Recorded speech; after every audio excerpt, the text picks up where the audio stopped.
Who amongst us has never traveled in a known place, in a space of momentary suspension in which neither singular identity nor relations are created or fostered, leaving their identity to perform as passenger or customer?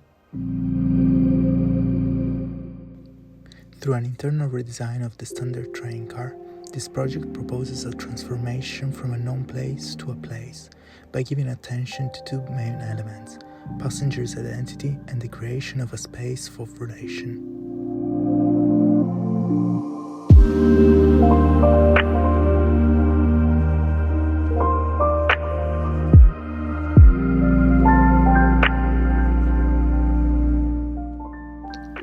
A train's interior design plays an important role in the formation of a known place by contributing to these isolated and individual experiences. Parents do not play for social interaction because they penalize communication's normal behavior such as eye contact. The proposal rethinks the seating layout, where in the first scenario the passengers are directly facing outwards, framed by a unique window. This iteration tries to create a space for relation. It will be up to the passenger if they will be willing to exchange conversation or not, creating and perceiving a new experience by avoiding the sense of seclusion that contemporary train seating offer.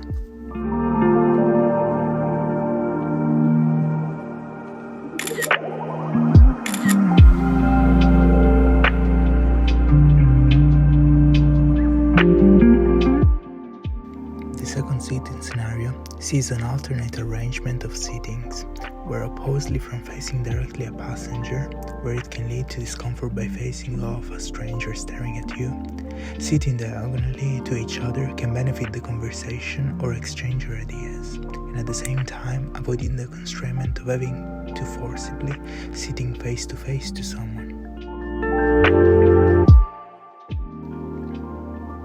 While tight spaces increase a sense of discomfort, anxiety, and compensatory defensive reactions instead of positive attitude, in today's train the environment is sterile and presents a very low level of stimulation and an absence of variation of internal features, which influences a sense of inactivity in the passengers.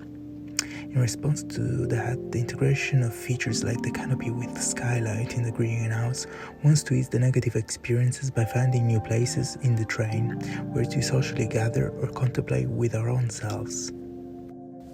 In general, train interiors are an example of design which the main focus is on reducing the wasted space in order to make the most of its capacity and allow the transport of a greater number of passengers. This reduction of wasted space is not carried out to promote the well-being and comfort of passengers, but rather to respond to economic imperatives of maximum efficiency in the use of square footage. The green cages seating come into play to try to promote the passenger well-being and their comfort. To do so, a part of the contemporary seating square footage has to be removed from the existing car to be replaced by this new area to foster the passengers.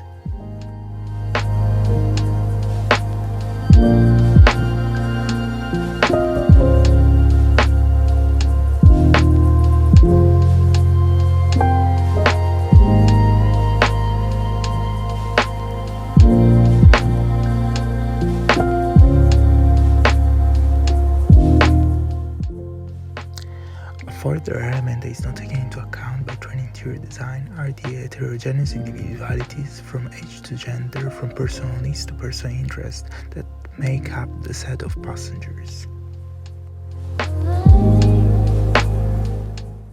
The train has always had a specific function. It connects two geographical points on the map. Carriages interiors have been designed until since now consider only these functions of motion. Seats for passenger, a central walkable aisle, space for luggage are the necessary parts. Nothing else should be required. Passenger can be transported passively from one place to another.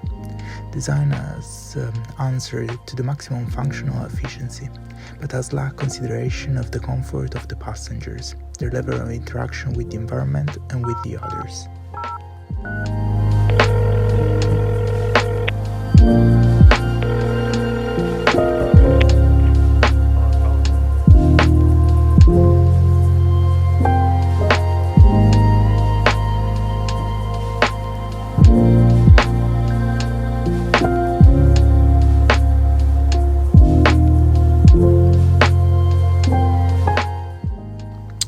The central zone of media car is composed by bleachers that take inspiration from those of the churches. An example is Montmartre in Paris or ancient Greek theaters, where passengers can sit and socialize. From the roof, a curved screen comes down for the media screening of films to be watched in group. The screen is located in the position as to permit passengers flow at the bottom of the bleachers, and an internal flow that reminds passengers of the external flow of the landscape.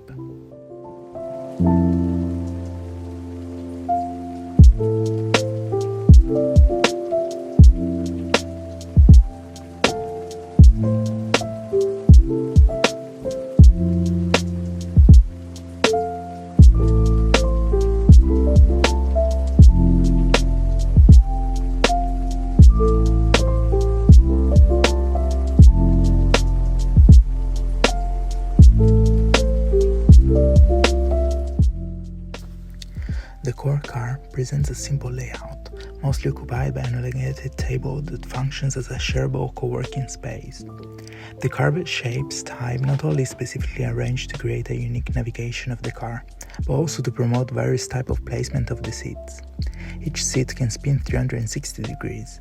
This permits each passenger to vary their interaction with the environment and with others, giving the possibility to remain autonomous or to create groups. The simplicity of this layout shows how, while choosing to promote a few elements, design can arrange them in new ways to achieve different effects compared to the standard carriages in which the usual gridwork imprisons passenger in immobility and creates an homogenized interior.